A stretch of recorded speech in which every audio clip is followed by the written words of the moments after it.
Money. Money.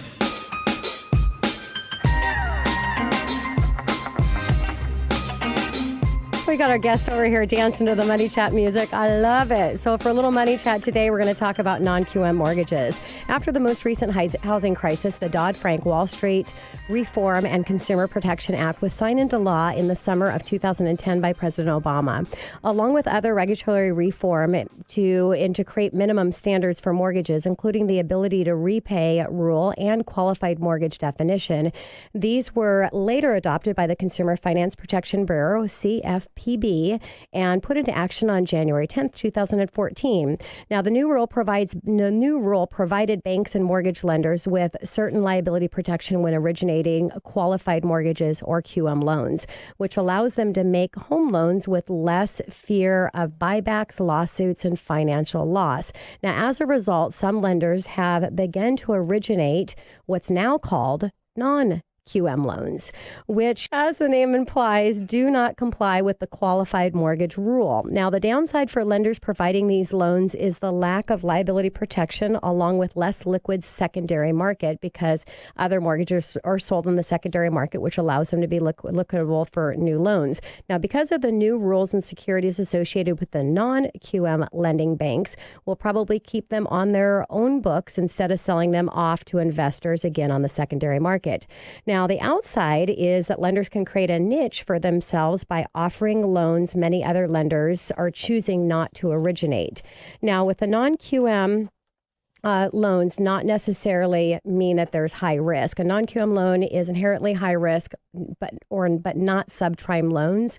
So it's simply that the loan doesn't fit within the complex rules associated with the QM. So let's go ahead and list a couple of these. First, we have interest-only loans. They're not QM territory. For an example, an interest-only loan or a type of mortgage that are not covered by the QM rule. To qualify for this loan, though, you usually requires to have a pretty high credit score, and the interest rate, basically the interest is you're only paying towards interest, not paying towards principal, which allows you to be flexible to invest those funds in other areas. Now, I want to talk about the comparison before financial meltdown with the interest-only loans. For an interest-only loan before, you could do it no down payment. Now you need a down payment. Challenged credit. Now you need a good credit score. And they also had the very short-term ARMs, interest-only ARMs, meaning that it would be interest-only for 2 years, then turn into an adjustable rate mortgage, or the interest rate would increase and a full principal and interest. So it was a really high risk. So I want to give you the comparison of what it used to be and where it is now. Also, we have stated income is a feature of a non-QM loan. This is a common feature that offers loan documentations type for many non-QM loans in stated income, whereas if you were QM, you have to actually verify the income that you make. Now you don't have to provide that information. But there are requirements for this where it wasn't before the financial meltdown. You have to have a down payment, higher credit scores. So again, there's some protection there that's different than what it used to be.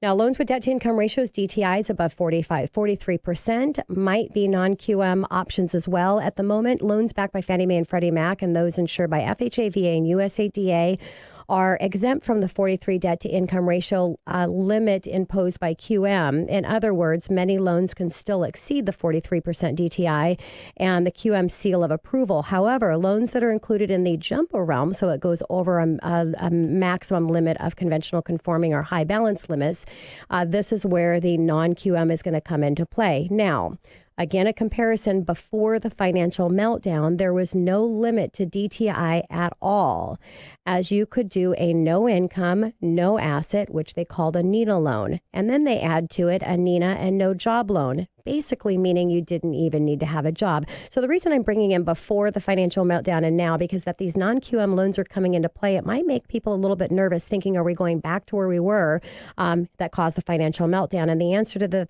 I would say now, no, because they're doing the non-QM loans with some caution and a little smarter in how they're coming up with the qualifications. Now, the last one I want to mention is negative AM loans. These are not available back in the market now. This was a big issue that caused in the financial meltdown.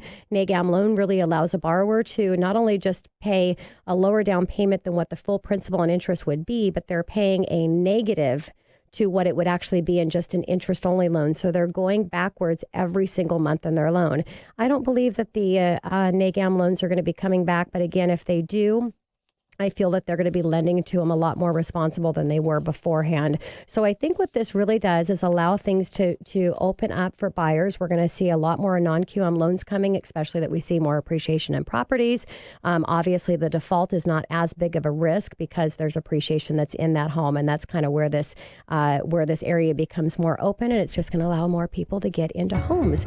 That is your Money Chat for today. Coming up next in the Money Hour, Tricia Tomlinson of Staging and Design Network. To stage or not to stage when the market is hot, right here at 1150 AM KKNW after the short break.